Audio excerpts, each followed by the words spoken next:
11 वर्ष मोदी सरकार जो श्रमिक मारणा नीति आणुचंती समस्त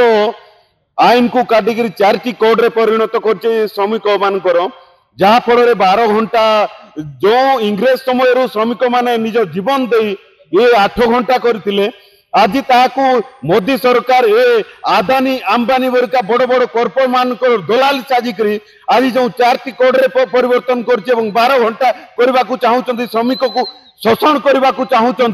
तेणुक ये 10टी यूनियन सारा भारत वर्ष रे डाकरा बंद डाकरा देइचंती एवं सफल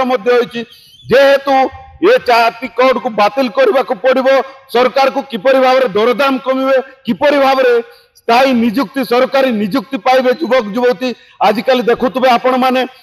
एते पढ़ा लिखा पिला भी गोटे सामान्य वर्कर पाई केते पकाउचंती आपण माने देखिथिले ए पुलिस पाई केते हजार हजार 100टा पिला को 9000 10,000 पिला पकाउचंती किपरि भाव में बेकारी समस्या भारत वर्ष रे बढ़ी बढ़ी चलची तेणु करी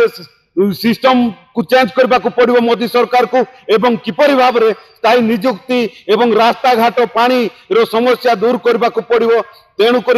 आज पूरा भारत वर्ष बंद डाकरा प्रभाव पड़ी मध्य आम कोईडा ब्लॉक रे मध्य ये डाकरा बंद प्रभाव पूरा 100 माने समस्ते बंद कर रही भारत वर्ष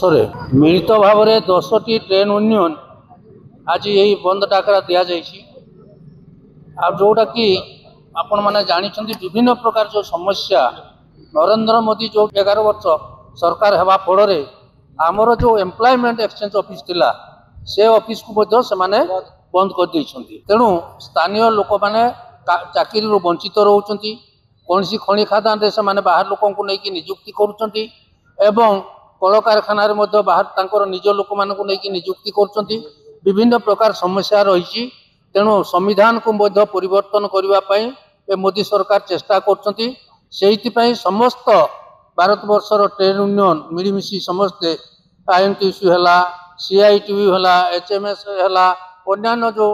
अच्छा एसयूसी है बहुत प्रकार यूनियन अच्छा जो आमर भारत वर्ष रे समस्ते आज मिलित भाव में रास्ता रोको आंदोलन करी दाबी पूरण न करती ताहले आगामी दिन में मध्य आउ अधिक रु अधिक ये आंदोलन करा